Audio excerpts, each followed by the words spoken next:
And I'll join palms. And repeat after me. I take refuge in the Buddha. I take refuge in the Buddha.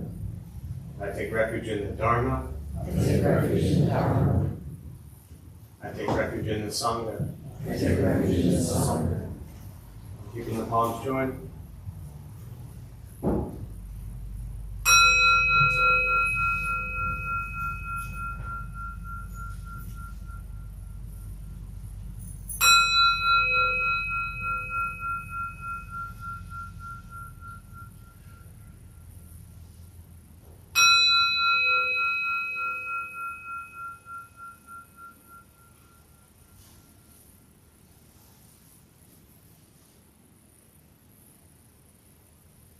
Palms down.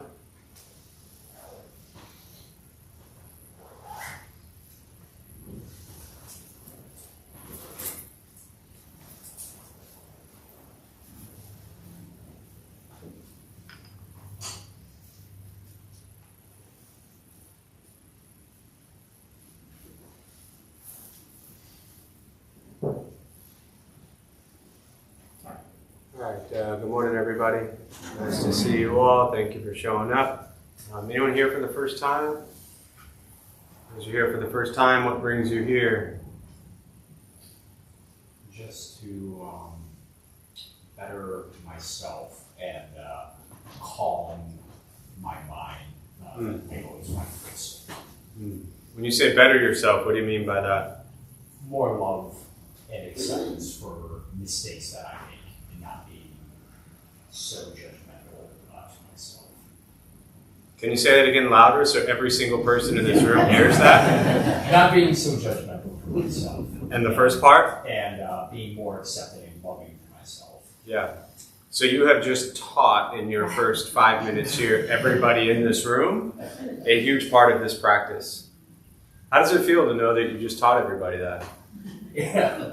I don't have any words at the moment. Even better. Well, welcome. Glad you're here. What else? Tough one to follow, but first time, why here? I'm here for the first time. I just want to learn and understand more about Buddhism because I've only read about it. Nice. And then also, I'm a little bit anxious about an upcoming trip, so just calm myself a little bit. You said anxious about an upcoming trip? Yeah. Oh, yes. Yeah. Yeah. Well, I'm glad you're here. Yeah. What else? First time? Curiosity. So I love Buddhism and meditation. In more recent years, I have young kids, and a lot of it has been, I'm doing it on my own, so listening to podcasts.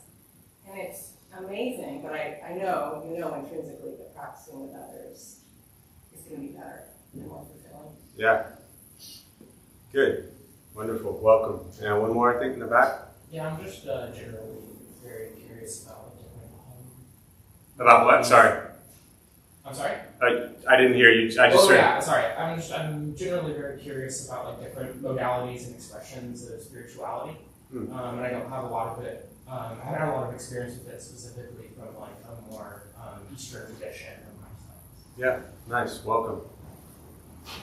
I've spent a lot of my life involved with Japanese culture and living in Japan and being exposed to a lot of Buddhist culture there, but I've never really dived into practicing it and pursuing it with a focused mind. So this is my first foray into that. So I'm very intrigued.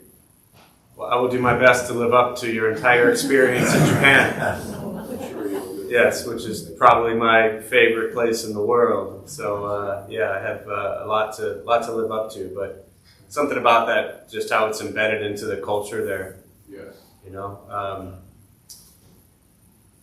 and not here. Yes. Not so much embedded into this culture.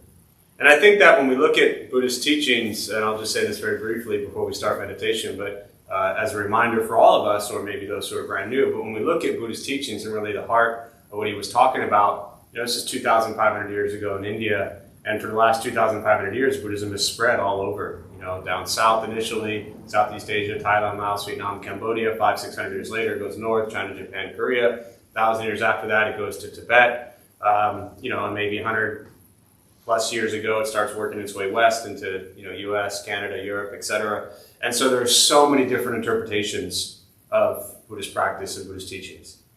And the fundamental core teachings really don't change. He taught what he taught for 45 years, and that was it. But how each culture, each lineage within Buddhism, each tradition, how they embody that and carry it out into day-to-day lives really does shift a little bit.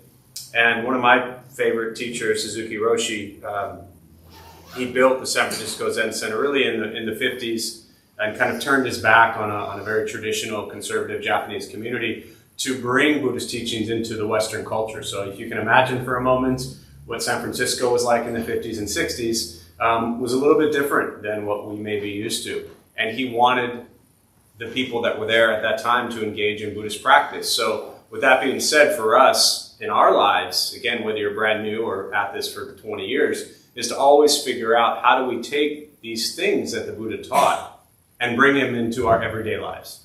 That we don't have to be from somewhere else or go somewhere else or experience somewhere else to practice. Everything in your life right now, all your relationships, all your family, all your friends, all your colleagues, all your traffic, all of your grocery store visits, all of your Starbucks orders, right? All of that. When you don't get 4 pumps and you wanted 4 pumps, you're really upset. So how do we take all of that and mesh it with Buddhist culture and teachings, I should say? And that's what Suzuki Roshi talked about. He said for Buddhism to take root in a new country, it takes about 100 years. And he says it's as easy as a flower growing out of a rock. That's how difficult this stuff is to bring into our day-to-day lives. So good luck. So with that, we'll do a meditation practice. Those who are joining virtually, welcome. Glad you're here. Feel free to say hello as you are. There's a chat box somewhere on your screen. A couple things float away. You're not going to have any mystical, magical experiences. The mind that working, are you doing it right? Outside, this is life. Life is filled with chaos. Comfortable if you are on a cushion, often it helps. Slide into the front third. Push it in the shoulders if comfortable. Movement doesn't make you a bad meditator, it just means you need to move. And if you are brand new, you're not going to shut your mind off. You will not think nothing. You're not going to go blank. And bring you back to present moment. If comfortable, mouth is open or closed. Breathe deep. Start with gently guiding the attention, focus to the stomach or chest.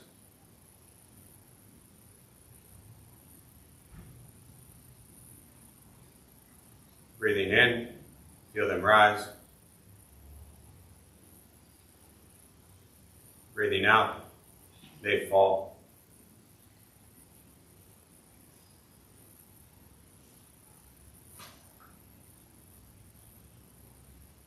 Simply continue this practice,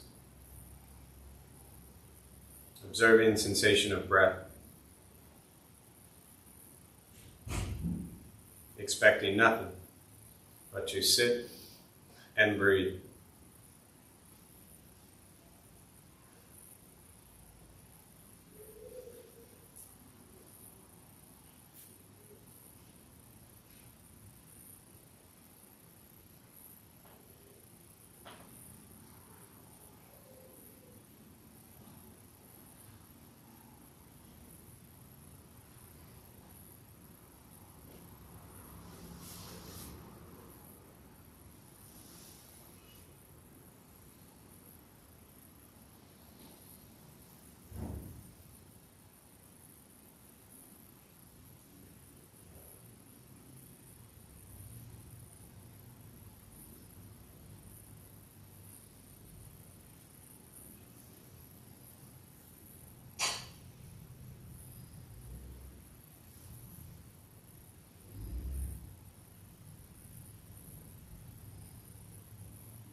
And as the mind wanders, lost in thought, recognize it.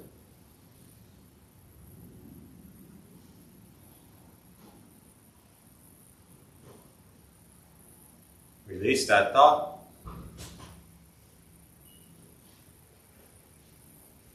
Return attention, focus to the breath.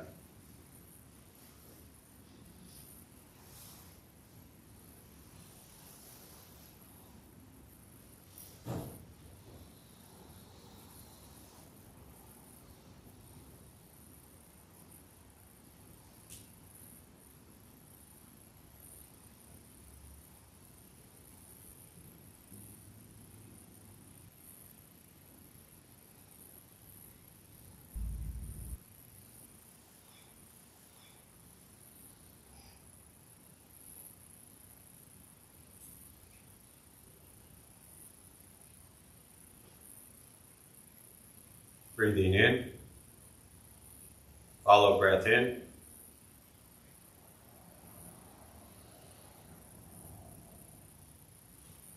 Breathing out, follow breath out.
Letting go of expectations. Letting go of judgments from your practice. Just sitting. Breathing.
Learning to be comfortable in stillness, in quiet,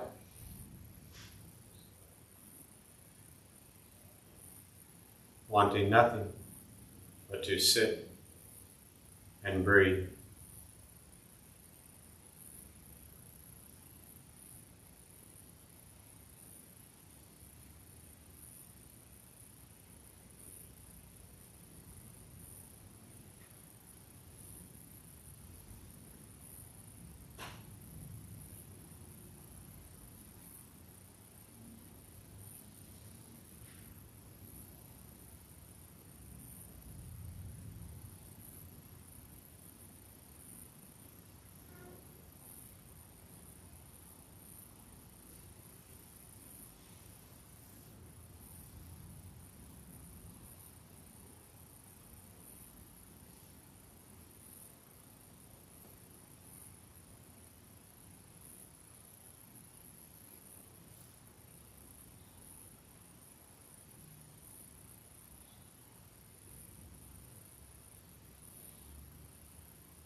And with the body still, rested,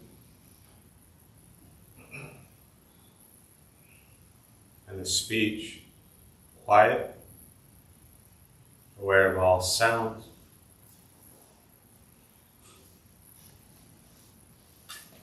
and the mind learning to settle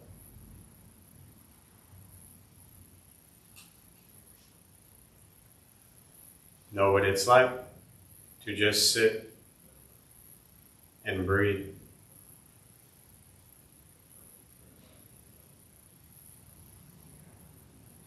Knowing with each breath, there's nothing else to do.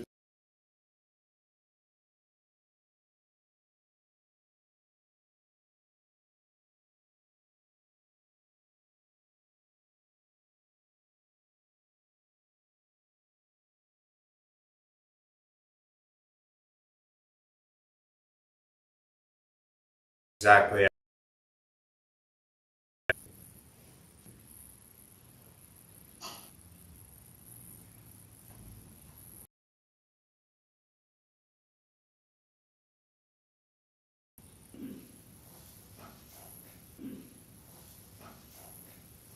And as you slowly open the eyes, slowly beginning to move. Most important with the practice of meditation is to recognize how you feel now, immediately after.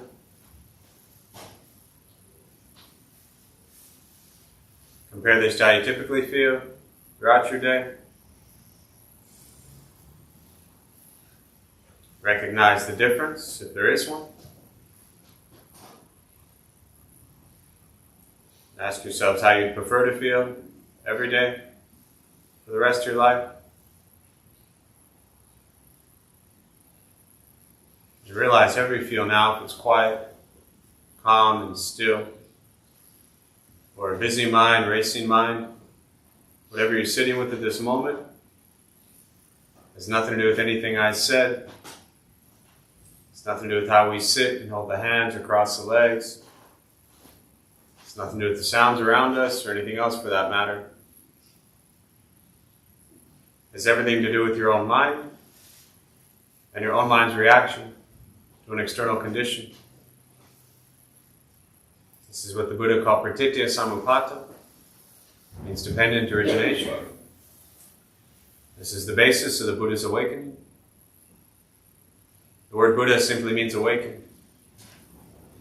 He was a human being, no different than any one of us, who began to understand why he suffered, why he got angry, sad, depressed, stressed, anxious. He began to understand the causal relationship of all phenomena.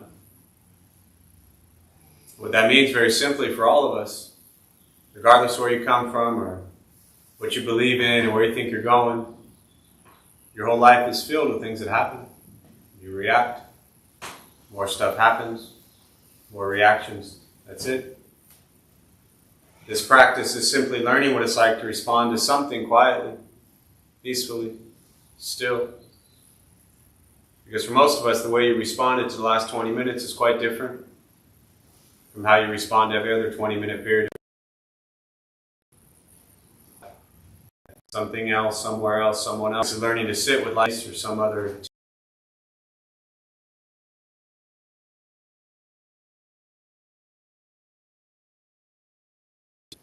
in your mind and in your heart. Initially embrace and accept attaining something or getting something, gaining something or getting something, gaining, moving.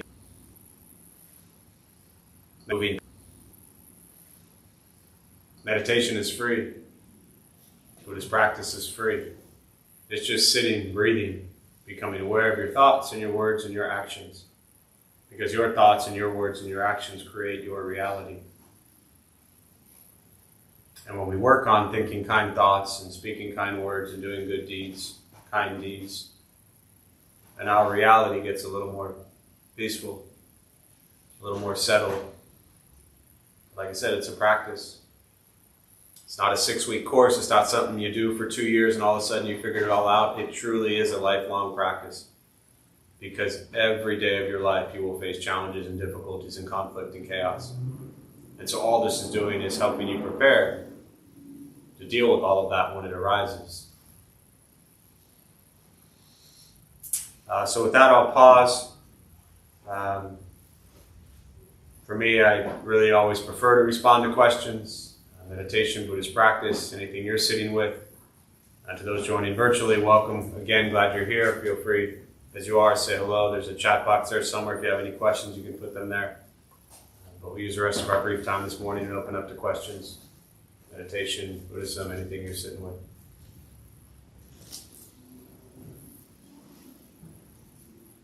I'm becoming aware I have a lot of anger. Something's been there for a long time, and my pattern has been to run, to stuff it, and then put a smile on my face, pretend everything is fine. But what's the way to work with that? Because it's getting triggered a lot, and I know it's inside of me, so it wouldn't trigger if it wasn't there. How do you work with that energy? I know you're going to compassion, but I find it like a big... Yeah, no, the question is around anger that keeps arising. You're finding that you're becoming more and more aware of your anger, and you know it's being triggered by things outside of you, but it's not outside of you that's causing your anger. It's only you that's causing your anger. So that's what you're sharing. Yeah. Those virtually maybe didn't hear it. And so your question is, how do you even said, you know that it's compassion, but it seems so far. So, yes, in the Buddhist teachings, basic Four Noble Truths, first thing he said, life is filled with suffering, discomfort, angst, dissatisfaction. Second thing he says is the cause of our suffering, greed, anger, ignorance. And we overcome greed, anger, ignorance with generosity, compassion, and wisdom. We overcome greed with generosity, anger with compassion, and ignorance with wisdom. Your question very specifically is about anger. So tying compassion to anger, for me as a practitioner, it wasn't about in each moment that anger was arising to find the compassion there. That didn't work. Anger is literally what drove me to Buddhist practice. I spent 28 years of my life angry at everything. And so when I began to recognize anger arising, it wasn't as if I tried to find some compassion thing in that moment. I just learned to spend every moment of my life trying to be generous and compassionate all day. How much are you doing that? I find I have a lot of resistance to compassion. It just like... Hang on, now my question. Okay. How much time are you spending doing things for others? All day long? How much time? On a day, I mean, you're going to show up, you are so diligent with this practice and your questions get better and better and better. And as my teacher always said, don't look for answers, change your questions. Your questions are getting so much more direct, which allows me to be so much more direct with you. Which I like. So those who are brand new, I'm not always an asshole. Actually, I am. But to me, this is the only way this shit works. So I just want to throw that disclaimer in there for new people who think like that guy's just an ass. I am, but this is also helpful. I try to do it in a spirit of service. Sometimes I have a hard time, but sometimes whatever I do, I do my best to do it try to do it in a spirit of service instead of like, I do this and I want to get that back, which I tend to do. Okay, yeah, that's a wonderful ramble, but you still haven't answered my question. How much time are you spending every day? You call it being of service. That's great. Being of service, being generous, being kind. Not do you want to, not do you try to, not why. How much time every single day are you spending being of service? Not enough. Not enough. There's your answer. Okay. Do it more. Because often I get your question. It's like, well, there's anger there. Okay, so, kind of this Buddhist equation we do in our head, which says, I know anger is arising. Beautiful, you're recognizing it. You also know that compassion is the way to work through anger. But from the way you're asking your questions and from knowing your questions, what you're trying to do is sprinkle compassion on that moment of anger. What I'm telling you is surround yourself all day long, as much as humanly possible, with compassionate acts being of service, because in that act of service, when you are being in a place of compassion, there is no place for anger to arise. So it's not so linear that like this moment of anger needs to be canceled out.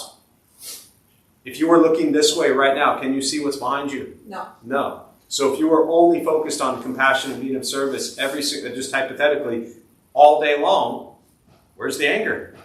There's no room for it. There's no room for it. You're creating a lot of room for anger to arise. And what you're seeing is that anger is there. It is deeply rooted there, and it has been there a long time.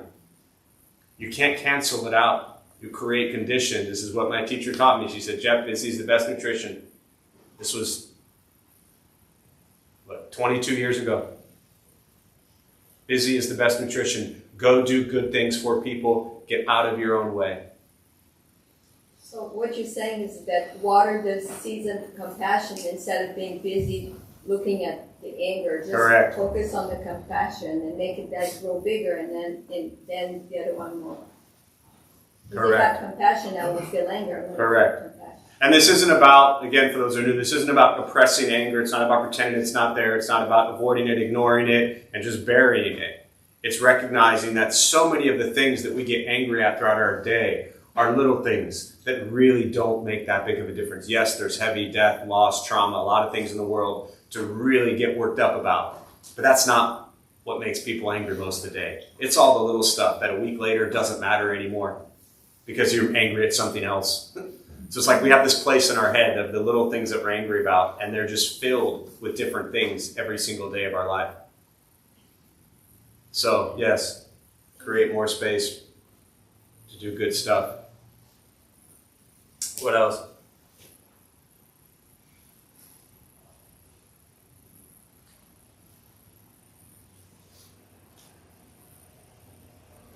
Yeah. I was wondering if you could talk about, because something I learned recently is, dukkha is the word that's often used for suffering. I get it when it comes to the anger. I get it when it comes to the things that cause discomfort or dis-ease in my life. The one lesson that I've learned recently is that sometimes the good things, and I'm doing the gravity or with my fingers, Right. also can cause dukkha. And based on a recent experience in my life of good things, I was able to start seeing a little bit of how that has... Like crap for 5 years, and all of a sudden you're really nice to them for like 3 days. All of a sudden you're like, but I'm being nice to you now. You should be okay with it. And this is just a random example. You know me, I don't like specifics, but you could treat somebody like crap for 5 years, be nice to them for 3 days, and all of a sudden you're like, but I'm being so nice to you now. Well, yeah, but you just spent 5 years treating them like crap. And now you don't know why they're not okay. So your actions do not, the practice is not attached to the result. There will be suffering. Thinking good thoughts, speaking good words, doing good deeds does not mean suffering, dukkha, discomfort, angst, dissatisfaction is going to go away. But we're not practicing for that. We're practicing simply to stay in the present moment of practicing. And then surrendering the ability or surrendering the desire to try to control or attach to the outcome. Yeah. What else? Yeah. In the example you just gave, what if someone is bad for 5 years, they're caught up in their addictions, whatever, they're a nice person, but they just made a wrong turn somewhere. Then they get sober or cleaned up, and all of a sudden they expect everyone to like them again. Yeah. How do you deal with that when you just really can't forget those 5 years? Yeah, so a couple things. Good example, good, reflection. Even in the way you said it, it started out with saying they. So yes, that's their mess. They have to deal with whatever problems they've caused. The practice very directly with how you deal with someone like that, that's where you bring compassion into a situation. It's not easy, but you ever done terrible things for a minute or 5 years? Sure. You had that 1 5-year run, right? Other than that, it's been flawless. But part of it is having the wisdom and compassion to understand that everybody's doing their best. So somebody, as that example, was wrapped up in an addiction for 5 years, man, they were going through so much hell, so much pain and suffering.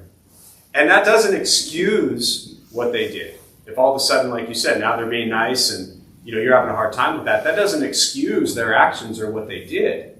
But the wisdom and compassion says they went through hell. And what I was receiving and what was being reflected back to me was just their suffering. So if they're screaming at me, if they're angry at me, they're in pain. And now they don't want to be that way anymore. And we struggle because we're still holding on to the expectation we had of how we wanted to always be treated. We don't treat people the way they always want to be treated. But for some reason, we have this wonderful way of spinning it around and expecting everybody else to treat us exactly how we want to be treated. So the wisdom says they were suffering, and compassion says, I've been there also. Whether it was addiction or not addiction, we have suffered as well. And when we're suffering and we're in pain, we tend to cause pain to others.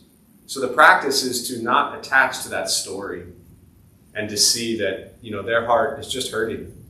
And they need love, and they need understanding, and they need forgiveness. And when we don't forgive people, everybody suffers. So the question of how do you do that, it's not easy. But try to see yourself in that situation, to have that empathy, to say, hey, if you were just, again, use that example, if you were just coming out of an addiction for 5 years and you treated people like crap, and now you're working your ass off to get healthy and clean and sober and all that kind of stuff, what do you think you would need? People to continue to be angry at you and not forgive you and hate you? Or do you need them to love you so you can try to work through all your shit? You try to become them in your heart and mind and ask yourself, what do you need in that situation? It's, again, you've heard me say this for years, but I always view us adults as we're just screaming babies. When a baby comes out for those first few years and they're screaming and crying, there's usually a couple things going on, right? They're hungry, they're tired, they need a diaper change. There's probably a few other things going on, but that simplifies it. So we are just big screaming babies who are hungry, we're tired, or we need a diaper change. We just scream differently. So when we see other people suffering, just see them as babies who are screaming, and they need to be held, they need to be changed, they need to be heard. They need rest. And I think that helps. Yeah. What else? Yeah. One thing I've always had a challenge understanding is how do you reconcile being detached from the outcomes of your actions while not becoming less motivated to pursue your idea of success? Because to me it seems like there's a trade-off. And is that something you need to accept, or is there a way to have both? Yeah. No, great question, especially from somebody who's relatively new to this stuff. First and foremost, anytime, and it's so common, but almost always people will say detached. They'll hear Buddhist teachings around non-attachment, and they immediately tie it to detached. Detached, to me, when I hear, is like a cutting off or a severing or a separation from. Non-attachment, in my understanding of its truest teachings from Buddhist teachings, it's the opposite of all that. Non-attachment is actually love and care for everything and everyone at all times and all moments. Right? So non-attachment is not caring about the outcome. It's not caring about, and I'll get to the success part in a minute. It's not non-attachment. There was years ago a religious university came here, and the girl's first question was, so I heard Buddhists can't love their mother because they practice detachment, right? I was like, yeah, let me. So that's what they're teaching you, huh? That's no wonder why people worry about Buddhists, right? Non-attachment is love. Now, with this whole success thing, did you drive here? Yep. Are you, when we're done here in a few moments, what's going to have to happen for you to drive wherever you're going next? To get in my car. And how do you get in your car? Open the door. How do you open the door? Touch the handle. Walk. We only got 9 minutes left. Go a little bit quicker. What was the last thing you were going to say? Walk to the car. Walk to the car, and to walk to the car, you're going to have to do what? You're going to have to there's a million things. You're going to have to get up, right? You'll maybe stay till the end. You may run out, who knows? Then you'll walk, you'll get, you're by the door, so you don't have to be too crowded getting your shoes. But there's a million things that will have to happen before you are you going home after here? Yeah. Yeah, so there's truly a million things that will have to happen before you get home. Getting home in your mind will be success, right? If that's your objective. But you still have to do all these little things to get there. And hopefully they all happen. Did you park in the lot over there? No, street parking. Okay. This works better when you parked in the lot, because anyone else park in the lot? You're expecting your car to be there? The sign says no parking, you will be towed, right? But everybody parks there thinking, and you're probably fine. But so we have these stories. Success for you in this example is just getting home. you're going to put every intention into all the little things that have to happen. Focus on getting up. Focus on getting your shoes if you have shoes. Focus on walking if you can walk. Focus on driving if you still know how to drive by the time you get there. Hoping your car is still there. Maybe it got towed. Maybe it's gone. Maybe somebody hit it. Who knows? You don't know what's going to happen between now and you getting home. It doesn't mean you abandon all these little steps to be successful in getting home. You work diligently. You work hard at every single thing you do. Buddhist practice, especially for those who might be new, is not about like not achieving things, not succeeding. Often we look at Buddhism and we think, well, he was a monk, he lived in a robe, he got rid of all of his stuff, so that means Buddhism, we have to get rid of all our stuff and not care about things. No, care about everything. Everything matters. Everything makes a difference. Everything has the ability to harm self and others or be kind and helpful to self and others. I sure wish when I started this practice, I had the idea that I had to get rid of all my stuff and all the houses and all the cars and all the money and all these things. I wish I had all that. You know how many temples we could have had by now? On each step as we go through it with an open heart and mind. What else?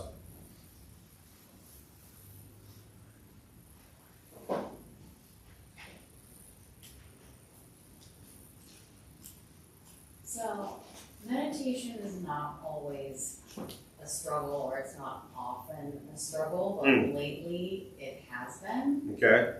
And it's not like I'm aware of particular thoughts while I'm meditating that are causing that experience. Yes. But it's just a general feeling of just being really rattled and having a hard time sitting, which, you know, even when I started, it wasn't necessarily a major challenge. So I'm just kind of wondering, like, what your pro tips are for when you're really feeling rattled in meditation and having a hard time sitting, despite no clear triggers. I was going to ask you, well, you kind of said at the end too, but I was going to ask you, do you think, why do you, before I even give you a response, why do you think it's happening? Why do you feel that it's challenging for you or you're having a hard time? Well, when I'm not sitting, I'm kind of feeling generally aroused, and I'm working with that even just, throughout my day. Okay. I think, and I guess where I was going with this is, and depending upon, you've been practicing how long as far as meditation practice? 10 years. Okay. So often, depending upon how long somebody has been practicing, and it could be 10 years, it could be 10 weeks, especially if you're brand new, you may come in and do this for 3 months and be like, I've been doing this 3 months, it's not working yet, As you get longer and longer in your practice, you've been doing this 10 years on and off or consistent either way, we start to create stories in our head of what we think it might be like or supposed to be like or want it to be like. And I think, in situations like that, regardless of why you're having difficulty sitting, for me as a Zen practitioner, the idea is to sit as if you've never sat before. So every time you sit down to do a meditation, you've never done it before. And I don't know if you've heard me share this, but there was a little kind of homemade documentary thing somebody did years ago, and they were at some Zen retreat place somewhere, and they were interviewing the people that were staying there, and they said, why do you get up at 3:30 in the morning and do Zazen, morning seated meditation? And the person looked at them and got a big smile on their face and said, I have no idea. And so the practice of meditation, specifically for me, again, from a Zen perspective, is you're not sitting with any idea of anything to gain or attain or be better or be worse. And if you're sitting and it's uncomfortable and you don't want to sit, then that's what you're sitting with in that moment. But to try to figure out why is just like your ego trying to solve your ego. And I don't mean ego in a bad way. It's like yourself trying to solve yourself. It's your, perception of yourself trying to understand yourself. And that's meaningless to me. The practice is to just sit. And if it's comfortable, you're sitting, you're sitting. If it's uncomfortable, you're uncomfortable sitting. If you don't want to sit, you don't want to sit. Again, the Zen teaching of, when hungry, eat, when tired, sleep. When sitting, sit. When you don't want to sit, don't sit. I think if you drop potentially, and it even goes back to the earlier example of I'm here now and I'm going to get home and I have these plans. If we drop plans and we just experience each moment as it arises, breath in, breath out, I'm just sitting. Breath in, breath out, I'm just sitting. And whether that repeats for 3 minutes or 30 minutes, the story falls away. But if we start to tell ourselves, enough to where it came up to a question, then it's obviously something you're not okay. Not okay is the wrong way maybe, but it's something that bothers you. It's interfering It's with my practice. That's my point. What is there to interfere with? There's nothing to interfere with. You're just sitting, right? So what's it interfering with? An idea of what you think it's supposed to be doing is what I'm saying. Whatever that idea is. And I'm not saying that that idea is wrong or bad, but you have an idea of what your practice is. What I'm suggesting from the Zen practice is you don't have an idea of a practice. You just sit simply to sit, and that's all. And when you sit simply to sit, there's no idea. There's no disappointment. There's no, it's not working. There's no, how's my practice? I've never asked myself, how is my meditation doing? Is it, maybe other than the first couple of years, is it getting better? Is it worse? Like still, I hit the bell and people look at their watch and they want to know how long was it? Did I sit 17 minutes? Did I sit 19 minutes? Did I sit 4 minutes? I'm improving. Let me chart it. Like these aren't calories. It's just your breath. So I'm very biased towards that practice. Yeah. I think it's, when I say interfering, I mean, I'm like getting up. Okay, so then... I think that's like, when I say interfering, I'm like not able to even sit. Yes, so great. That's it. From the Zen perspective, which might not resonate with you or many people, but from that lens, what you just said, that's it. That is your practice. Your practice is in that moment, I can't even sit, I'm getting up. So in this moment, I can't sit, I'm getting up. The second error would be then to judge that as failure and bad and wrong. You see what I mean? But I guess technically to give you an answer that might help, other than everything I just said for 5 minutes, is if you find, and for anyone else who doesn't have a Zen practice or maybe just exploring different types of meditations, do you ever do walking meditation? Not unless I'm on retreat. Right, so then maybe in those moments where you're sitting, you're like, I just can't sit. Try to integrate a walking meditation at that moment in time. Because again, maybe it is a fidgety thing, maybe it is a discomfort, whatever. Try a walking meditation. And see how that, if you can still have kind of a concentration and focus while walking. As the Buddha said, sitting, standing, walking, lying down. This is how we meditate. And that's really, to me, a metaphor for that. It's not just sitting still. Everything we're doing, all the wonderful mindfulness teachings from Thich Nhat Hanh and everybody else about washing dishes and eating food, everything is a mindful practice. Everything is a concentration and focus. Meditation is not just sitting under a tree, hoping you'll float. So we'll do one more before we close. Yeah. Do you think it's helpful when you're meditating to have a little mantra that you say, like, all is well, let go? Yeah.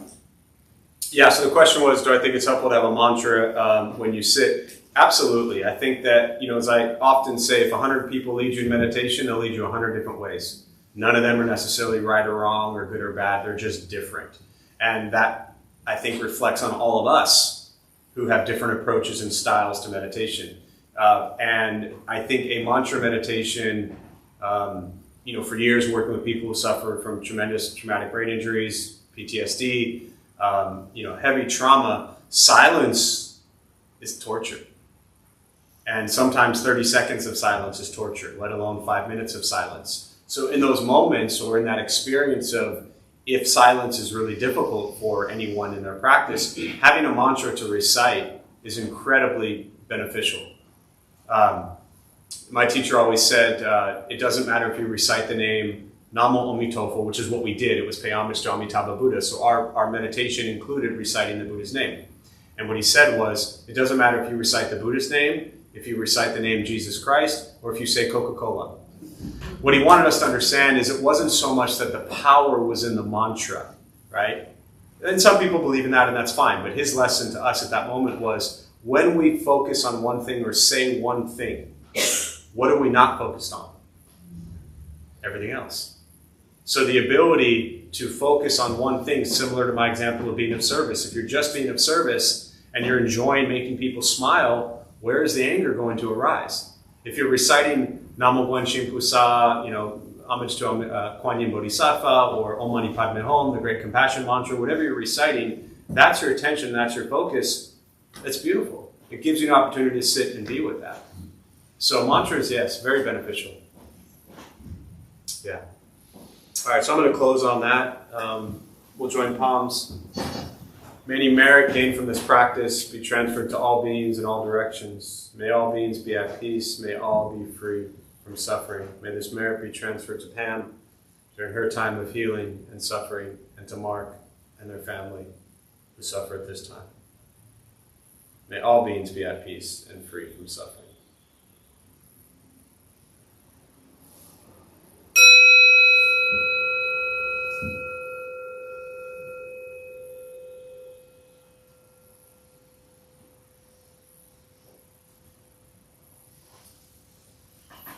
All right, just a few announcements before you all head out. Thanks for being here. My name is Jeff. I'm a Dharma Bum. We opened up this temple 18 years ago to introduce Buddhist practice to those who show up. Those of us who lead, we're not monks, we're not nuns, we're not gurus, we're not masters, we're not teachers, we're not looking for students. We're just practitioners. We take our approach to Buddhism and we share it in a way that's hopefully beneficial to those who show up. Every night we have different practices going on, different people leading from a different Buddhist tradition.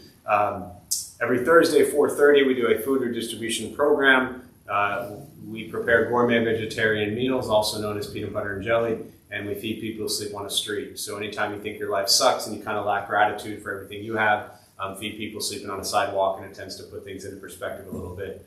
First Saturday of every month, so what's going on today, probably about 15 people downstairs, but we have a half day of silence. It's 4 hours of silence, so if 20 minutes of silence is absolute torture, then I strongly recommend you try it for 4 hours. It's phenomenal. It's not 4 hours straight. It's about a 20-minute meditation that gets broken up with about a 5-minute break for walking meditation or cleaning meditation or just whatever break you need. But that repeats from 8 to noon the first Saturday of every month. Otherwise, I don't think we have anything out of the ordinary coming up. So appreciate you being here. Wish you well. I do hope your cars are all there. I'm sure your car is fine. And everybody parked in the lot, I'm sure you're fine also.